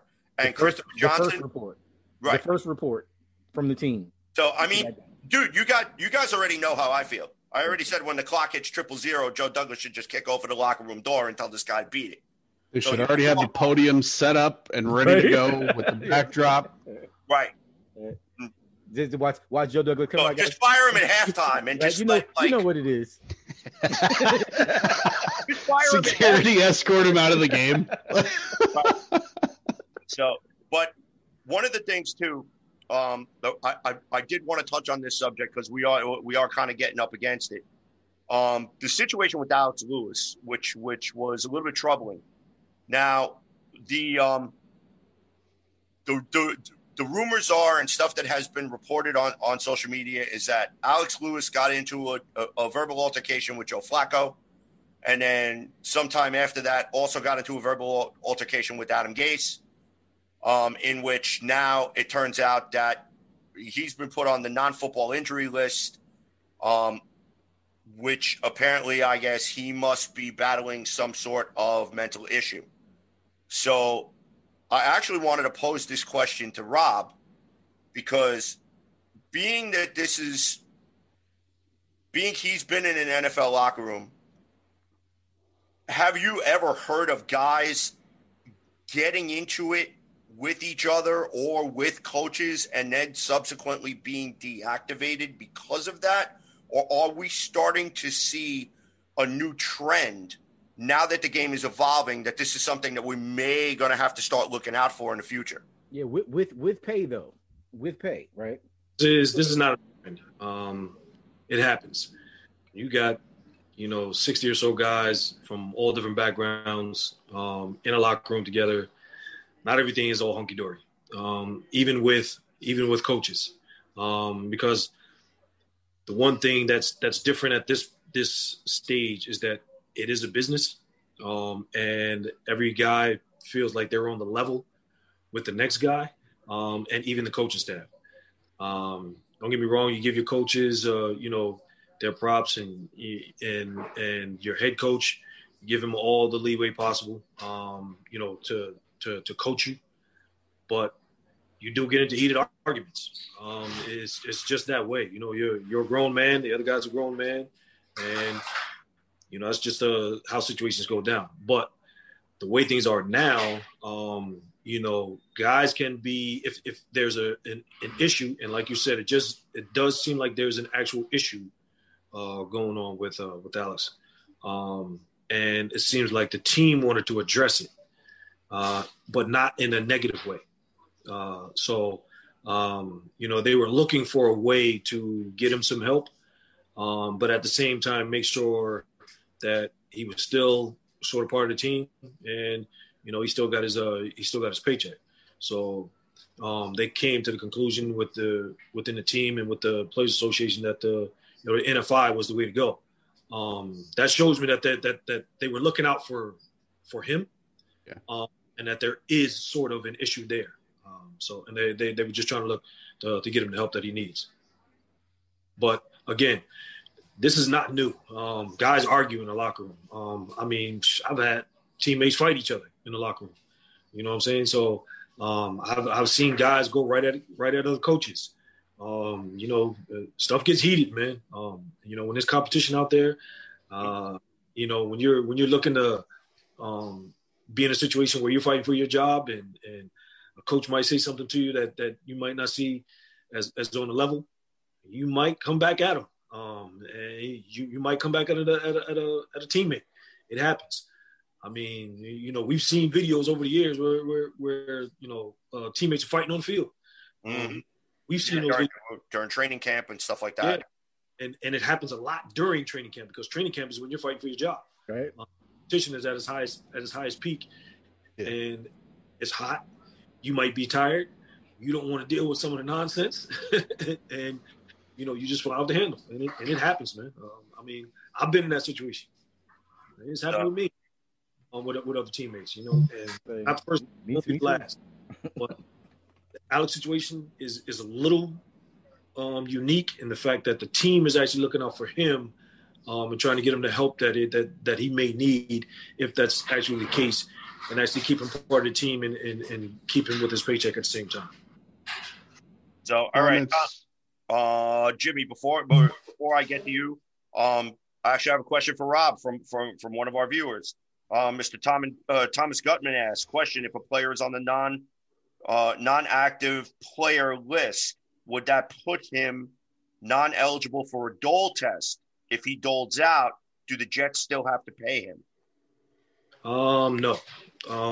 If he fails the test, you know, that doesn't have to do with anything about being on the NFI list. He fails the test, whether he's on it or not, and you lose your paycheck. Okay. All right. So, Tommy, I hope we answered that question for you. Ashley Cox chimes in. Lots of testosterone involved in this sport. Yes, of course. You know, this is the only sport in which physical assault is legal on the field of play. Hockey. Okay. Well, it's a passionate game. You can't just turn it on and turn it off. You know, once you're in that mindset, that's it. And again, that's just from my lowly high school playing days. Exactly. Once you're in that mindset, it's hard to shut that down after the game, man. A teammate says something in the locker room after the game. Why didn't you make this play, that play? You might have to stuff him in a locker. I'm just saying. Yeah, I mean, hey, listen. You know, I mean, I've gotten into arguments when I've played, you know, sports and stuff like that in high school, and I've left, you know, I've left games being pissed off, whether it was basketball, whether it was football or whatever, you know, just because, you know, a guy misses a play and you're over there busting your ass and you still lose. So, you know, it's not fun. I mean, in the heat of competition, yeah. That makes sense. The stuff about Adam Gase. Come on now. Yeah, of course. So our resident smartass, Scott Klesby, chimes back in. Extra, read all about it. Gase is given a contract extension. Come on, man. Why you gotta say that? Why you gotta put that evil on us, Ricky Bobby? Right? I was going to say that too. Sorry, Kevin. I didn't mean to steal it from you, brother. Jeez, come on, that's like my comeback. Every time somebody says that. Like, yeah, dude. Oh, that's crazy. So, all right. So now we are now getting to our favorite part of the show. As we wrap it up, Kevin Jackson, is going to pick someone to take us in the spotlight. In the spotlight with Kevin Jackson. Spotlight. Alrighty. Kevin, who do we got in the spotlight tonight? All right. Once again, in the blazing white hot spotlight, really simple. The Johnsons. And I mean, I'm going to run this back again because I really think that this is probably the most impactful situation to unfold, not only over the course of the rest of this season, but over the course of the next offseason as well. What the Johnsons do in this case, whether it be how it is that they go about either allowing Joe Douglas to fire Adam Gase or deciding that Adam Gase is still going to be their guy and not giving him the autonomy to be able to do that, not giving him the autonomy to be able to functionally hire the new head coach and allow those things to take place the way that they need to. The Johnsons really are kind of holding us hostage until they really are clear about what it is that they're going to do. We have again a little bit of a crossroads. And we've talked about this, and CJ, we've gone back for years, even when I was doing the show with Robbie and Jimmy, you probably heard us talk about this a few different times. The Johnsons at this juncture and how it is that they've decided to set up the front office with the head coach and the GM reporting and doing what it is that they've done, and even going back to Idzik and him not being able to fire Rex and all of the turmoil that revolves around those types of uncertainties being made by non-football guys. The difficulty for me is that if it again comes to a situation where these are the gentlemen who are going to be making the final decision and have the final say. Once Chris Johnson had that little press conference at the beginning of the season and espoused the great offensive prowess of Adam Gase, that to me right there, I tune them out. I stopped even believing anything it is that they were saying because I recognize you have no clue what it is that you're talking about, and you being able to make that decision is actually is detrimental to the success of this franchise going forward. So the Johnsons are going to be in the spotlight. I mean, I could pick a player. Yeah, sure. I could say, is Sam Darnold going to give us an opportunity to add a second and a fifth or a third and a fourth going forward? That's a legitimate, it's a valid question. Is Trevor Lawrence going to be in the spotlight? We don't know what's going to happen over the course of the rest of the season. Do we end up, having games, later on that, maybe Mims can show up and actually do something? Oh yeah. All of that stuff is kind of background noise until the Johnsons determine what it is that they're going to do about the direction of this organization going forward. There is no other spotlight to be placed. There is nothing as hot. There is nothing as bright as the spotlight that is on, whether it be Chris or whether it be Woody. We know Woody's got his own personal things going on right now. I'm thinking he might actually come back, and because he's got those other things, he might come in inside. He want to kick some ass. He might come in inside. He wants to switch up some things, or he might want to just make sure that everybody recognizes I'm still the man in charge, and he's going to press his thumb on something. And we don't know. But the fact of the matter is that every hope that we have for next season and for the seasons that are to follow are going to hinge upon what it is that these guys do, not only at the end of this season, because again, we've already talked about it. If they don't jettison Adam Gase with the quickness ASAP, we've got a problem. If they don't decide what it is that they're going to do as far as giving Joe Douglas the authority that I think that he's warrants. We saw what Joe Douglas can do with I guess whatever limited capacities he has with the player personnel. I mean, yeah, none of us really kind of expected some of the draft picks, but some of those guys actually really played well, and we've actually even looking at some of the undrafted free agents that they brought in. Actually being able to contribute and looking like they might have positions on this team going forward. The Johnsons and what it is that they do. In the spotlight, man. I mean, I'll shut it down there because I'm not really sure what else can be said. What do you guys think? All right, Rob, I'd like to hear your thoughts on this, and then we'll circle back around to numbers. Well, you hit it right on the head. It's going to be Chris's decision at the end of the season. Woody's not going to be here. And Woody probably won't be back around until late January, February. By that time, the decisions need to be made on who's going to be running the team as far as the head coach goes. So the offseason program can get underway. So it's going to be left up to Chris. And if he's the guy who thinks Gase can be the guy who he thought he was going to be early in the season when he gave him that big, he's an offensive genius tag, then, the offseason is going to be in trouble. I mean, there's no other way to put it.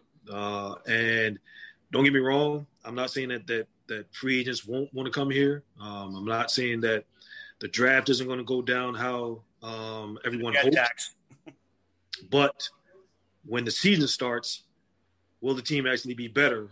And with Gase under, at the helm, I don't think so.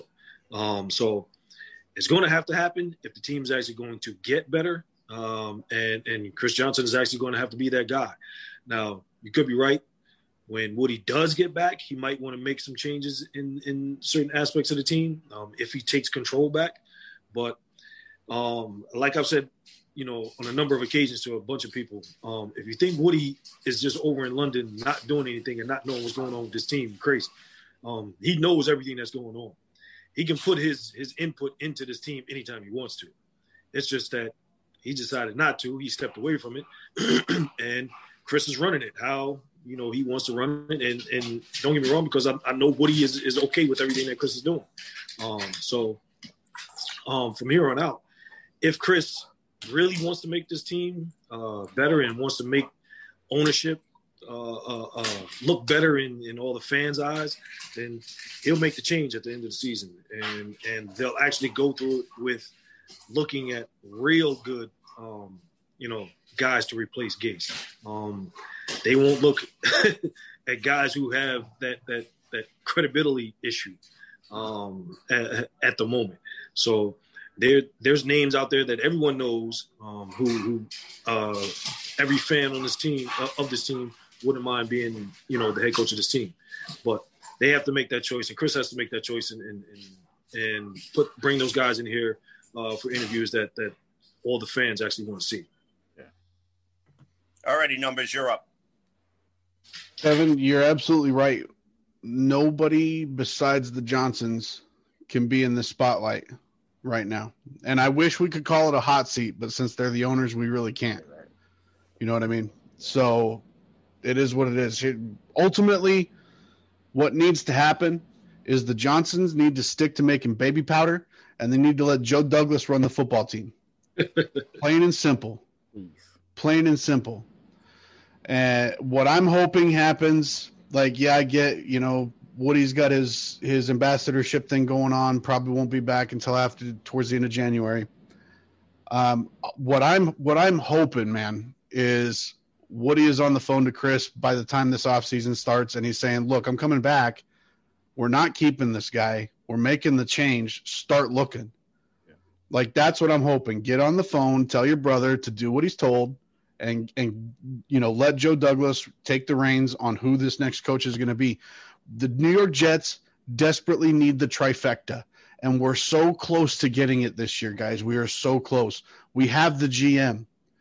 We're staring the quarterback dead in the face. We just need the coach. And it has to be the right choice. It has to be the right choice. What makes me most sick is in 2018, we had Eric Bieniemy in the building. We had Cliff Kingsbury in the building interviewing for this job. Both of these guys wanted to work with Darnold. That Rule was going to be the hire. Yeah. He was going to have his own coaching staff. Yeah. It was all right there. And it just set us back. And my prediction is Woody Johnson is gonna try to come in, because he was catching a lot of fire before 2018 as well, though. So don't forget that he was under fire quite a bit. And I'm thinking, I just see it in my brain that you'll see Woody Johnson riding in on his white horse, and he's like, new coaching staff, new everything. Let's go. I'm your savior now. You know what I mean? I see that from him. He's just narcissistic enough to be that guy. You know what I mean? So maybe it happens. Ultimately, you can't have non-football guys running a football program hands-on like that because it just doesn't work. They just don't know what to do. So I do think we're going to get the coaching change. I think we're going to get the right person for the job. Whether that's, Matt Campbell from Iowa State, whether that's, Joe Brady from Carolina, whether it's Bieniemy, whether it's, whoever it is. I just, as long as it ain't Jim Harbaugh, I'm happy. You know what? Facts though. Man. All right, guys. Time for me to fire off. Let's get it, CJ. Open up the armory. Kevin's already going to hide underneath the chair because he knows it's coming. All right. So let me just make it straight and simple. If the Jets were to retain Adam Gase as the head coach in 2021, they would probably be looking at the worst PR nightmare that this franchise has probably ever had to face. That, on top of the potential of going 0-16, would probably be an embarrassment in which the Johnson family would probably never recover. And look, Joe Douglas is a football guy. He's not going to walk into Johnson & Johnson Laboratories and start screaming and yelling at the head chemist because he's got a better way how to make baby powder. Okay? That's just not going to happen. So the Johnsons, what they need to do is they need to stick to doing what they do well. Your baby shampoo, your baby powder, your baby wipes, your Q-tips, Tampax, whatever. Okay? Let your football guy, who is Joe Douglas, run the operation the way that it's supposed to. It's time for the New York Jets to stop this garbage with the GM and the head coach both reporting to the owner. Because you know what? We've seen it for the past decade, and it doesn't work. It's an absolute train wreck. Okay? And if 0-16 isn't enough to prove it, then I don't know what more you need to see. Now, Scott Gillespie had actually chimed in the comments to say that Bowles' salary is coming off the books at the end of the year. So it could be a possibility that they may end up waiting to fire Adam Gase until Bowles' salary finally comes off the books. Regardless whether you wait then or whether you wait till 0-0 at the end of the Patriot game. It's time to cut the cord and to just gut this coaching staff. Throw the chemistry set out. It was a failed experiment. Take your lumps in the media. Admit that you made a mistake. And let your GM do what you brought him here to do, which is build a competitive, sustainable football program. Not just for next year, not just for the year after that, but for 5 to 10 years down the road. Because as a Jet fan, 40-plus years and going on, and I'm sure everybody else here the same way, you have poor Rob who played for this franchise, okay? We're all sick and tired of seeing the incompetence. We're sick and tired of seeing the lunacy. Because after a while, it becomes repetitive. The Jets are right next to the Webster's Dictionary's definition of insanity, where you repeat the same process hoping for a different result. So why don't we finally get off the hamster wheel, set the front office the way that it's supposed to, just like every other front office here in the NFL, and start doing things like a big boy football team. Let Joe Douglas bring in his guy, and let's get to work. Like Number said, you got the trifecta. They're so close. Get the head coach. You got the GM. The quarterback is right there. All you have to do is make the right decision. But none of these dominoes can fall the way they're supposed to until you get rid of Adam Gase. And until that domino falls, no use talking about anything else because it's all pipe dream. Does Adam Gase and the decision to either keep him or let him go, in conjunction with the first round pick, it really changes the direction of the team. Joe Douglas, pardon me. Adam Douglas. Yeah, well, that would have been really bad. Functionally, they've been tied at the hip. They've been tied at the hip until now. And I think that in itself has led to some questions about even what Joe Douglas is doing. I mean, we talked about this earlier in the season. Is how much blame does Joe Douglas assume for the way that this season has played out? And it's difficult because we're not in the building. We don't really know what's going on. I'm a fan. I've been a fan since I was 6 or 7 years old. Again, CJ, like you said, more than 40 years. So here it is that we are. Joe Douglas is going to be tasked with digging us out of the hole that we've been in. And I mean, digging us out of the hole that was started back with, after, come on now, why am I drawing a blank on his name? The Sanchez contract and Idzik and all the other ridiculous, kind of things that we've had coming out of the front office and on the field. Joe Douglas is going to be tasked with setting us straight here. Okay. And if his hands are tied with how it is that he's going to do it, it's going to be difficult for us. Having the head coaching vacancy be announced immediately after, and then recognizing that we are going to have the first round, the very first pick in the draft, and knowing what that means, that's going to give him that much more leverage when it comes to who it is that we bring in. There are going to be coaches who may not actually even be part of that original, kind of circle of discussion, that are going to throw their hats in the ring to try to see, who's the very best possible. And we kick out all of these names all the time. Yeah, we've had these guys in, we've had that guy in. I mean, we still have opportunities to bring. I don't want Jim Harbaugh. And that's what I'm afraid of. No, you know what? I'll say this. The Johnsons have a history of going after that big, sexy name because they want the back page of the New York media. Bringing in Harbaugh media. I don't want a sexy name. You know who I want? I want a guy who's going to build a sustainably competitive football program here. We as Jet fans, we are hungry for that. You think Harbaugh takes the job if he's not able to be the GM? No, and I don't think so. And that's the whole reason why I don't care who calls. Okay, I don't care if Moses calls. Yeah. Okay, if Moses calls Chris Johnson or Woody Johnson and they say hire Jim Harbaugh, he's awesome. I'd still be like, no. Have you seen Michigan lately? They're a dumpster fire. Yeah. Click. That whole allowing Peyton to call thing. Peyton hates the Jets. Come on, let's be real about that. Why would anybody even pay attention to what Peyton thinks about the Jets or thinks about that situation? And then again, just to clarify that, Adam Gase didn't help Peyton do anything. Adam Gase has been riding Peyton's coattails this entire time. 100%. So ridiculous that people think that Adam is genius just because he allowed Peyton Manning to kind of work with him in the film room. No. That's ridiculous. So here we are. Joe Douglas has the autonomy to do what it is that he needs to. He has the first round pick. He has all of this cap space, and quite possibly adding more to that with the trade of Sam Darnold. The one thing that's not going to change, that I know everybody wants to change, is that Joe D has that autonomy. It's not going to change. That's going to be Chris Johnson or Woody making the choice as far as head coach goes. That's the only thing I can say that's not going to change. But whoever the coach is, he's going to be tied to Joe Douglas's zip anyway. The one thing that I hope they do is let Joe D handle all the personnel issues and personnel situations with this team from here on out.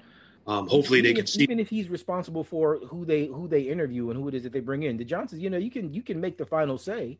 But as far as the process on bringing him in, interviewing him, and trying to see what's going to be what, I still think Douglas's voice needs to be heard much more loud and clear than right. The Johnsons do. I agree. I totally agree with that. But they're not going to say, okay, if Joe D brings in 5 coaches that everybody wants, and there's no issue with any of them being the head coach here, Matt Campbell or anybody, he's not going to be the one making the choice.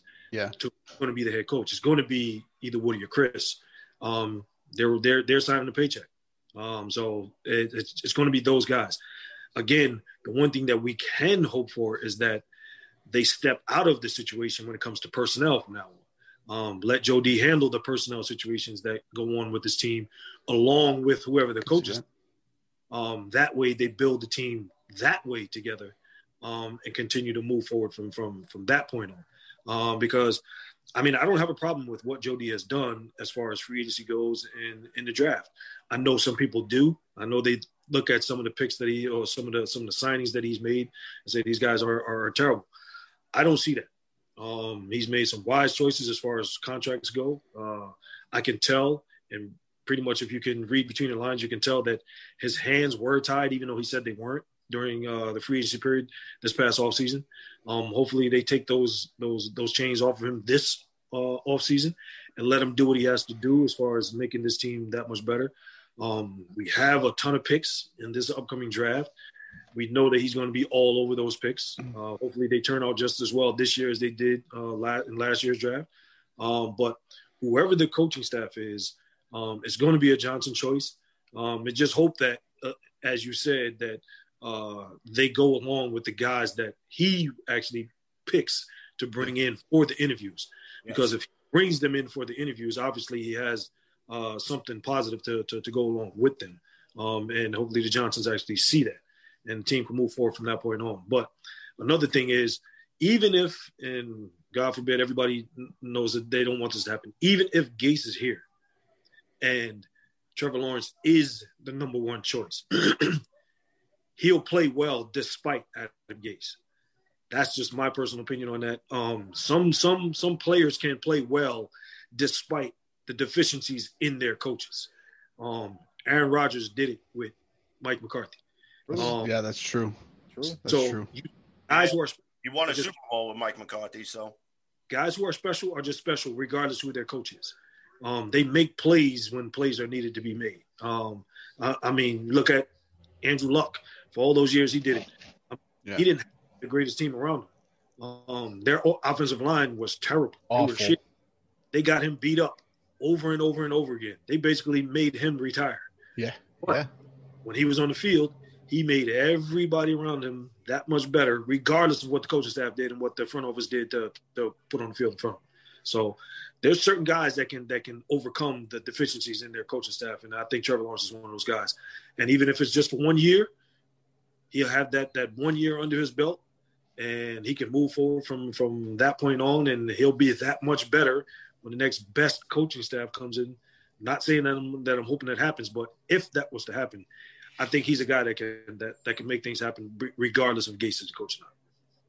One of the things also to remember, little fun fact, is if the New York Jets go 0-16 this year, because we're talking about coaching staff changes, because I've been seeing in the Jets groups and stuff on Facebook, a lot of people saying, put Greg Williams as interim coach, bring Greg Williams back.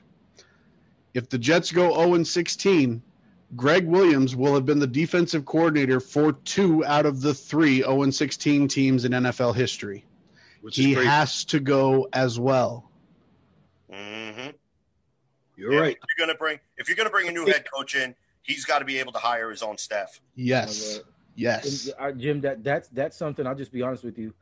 I knew it, but I really wasn't thinking about that until just now when you just kind of reminded me. I wasn't either until I was like, wait a minute. That's bad. 2017 Browns. Wait a minute. Yeah. Okay. Right. Okay. So fact of the matter is, first of all, Rob, thank you for reeling me in on that. Because here we go to dive off the deep end over here with this. But the spotlight goes back to the Johnsons. All of the conversation around what goes on with this organization going forward is again going to be tied to the decisions that they make. It's difficult again to say that as Jets fans, we should have any expectations. But the hopes and dreams of what it is that we could realize, especially looking at some of the signature talent that we have and some of the foundational talent that we have here right now, it really does hinge upon, are these guys really going to get out of their way and allow this to kind of unfold the way that we need it to unfold? I don't know. Yeah, that's the big question.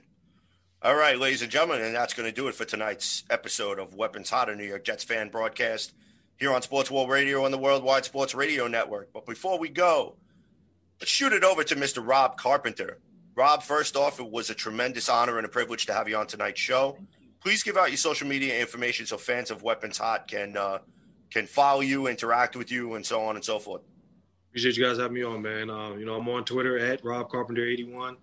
I'm on IG at rcarp81. That's basically it for me with the social media stuff. But you guys follow me on Twitter, man. So I'm usually on there most of the time. That's where you can find me most of the time at Rob Carpenter 81. I'm following you on Instagram right now. Gotcha. Yeah, I'll get on there later on. I'm not an Instagram guy. I'm not on Twitter. I deleted Twitter. I was like, yeah. I post stuff every once in a while on Instagram, man. But I mean, I got an account, so I'm on there once in a while. Well, hey, definitely in the offseason, we need to have you back on because we are definitely going to have some more questions and also some reactions for you as well as the comings and goings in Gangrene Land. So let's see. Jimmy Jardine, Mr. Numbers. All right, give out your social media information so the boys, all of the fans of Weapons Hot can follow you. So thank you for having me on, CJ. I really appreciate it. Rob, it was an honor speaking with you about the Jets. Much appreciated for you taking the time. We definitely appreciate it. You can find me at Jets by Jimmy on Facebook, as well as the same handle on Instagram. I'll be starting a Jets YouTube channel here shortly, but we'll get that squared away later on. So at Jets by Jimmy on Instagram and Facebook. Gotcha. All righty, and a huge announcement to make before we get into a Weapons Hot social media. Mr. Jimmy Jardine is going to be a permanent fixture here on Weapons Hot for the remainder of the season, as he is going to take over our statistician and reports duties. So you're going to be seeing a lot of numbers over these next few games and also in the offseason as we try to sift through the rubble of this 2020 season. So, ladies and gentlemen, you can follow Weapons Hot on Twitter at CNC Jets Factor. You can follow me at JetsFan0523. My partner in crime on the other side of the glass over there at Armory Part 2 Studios, Mr. Kevin Jackson at Spotty Blackman. Ladies, make sure you write that down in your little black book. Also, don't forget to follow us on Facebook. We do have a Facebook page. Be sure to go and subscribe to the page. Hit that like button. Our content is up there. Message us. We'll message you right back. We love going back and forth with fans about this team. Also leave us some feedback because we love to hear about how we're doing here on Weapons Hot. You could also find us on our home base at the Worldwide Sports Radio Network. Don't forget to go to worldwidesportsradionetwork.com on the website. Also, you can catch us on the Worldwide Sports Radio Network Facebook page, the Worldwide Sports Radio Network app, in which you can listen to Weapons Hot and all of the many other shows on the network itself. For Android users, go to Google Play. For those with an Apple, I believe you go to the App Store on iOS. I'm not familiar with Apple, so I can't really tell you. Also, don't forget to check us out on Sports War Radio, www.spreaker.com/Sports War Radio. So, for Mr. Rob Carpenter, Mr. Jimmy Jardine, and my co-host, my partner in crime here, Mr. Kevin Jackson, otherwise known as Spotty Blackman, this is CJ the Painkiller D. Simone signing off, and we will see you guys when we see you guys, and as we leave you with still, in my opinion, is the best chant in the National Football League.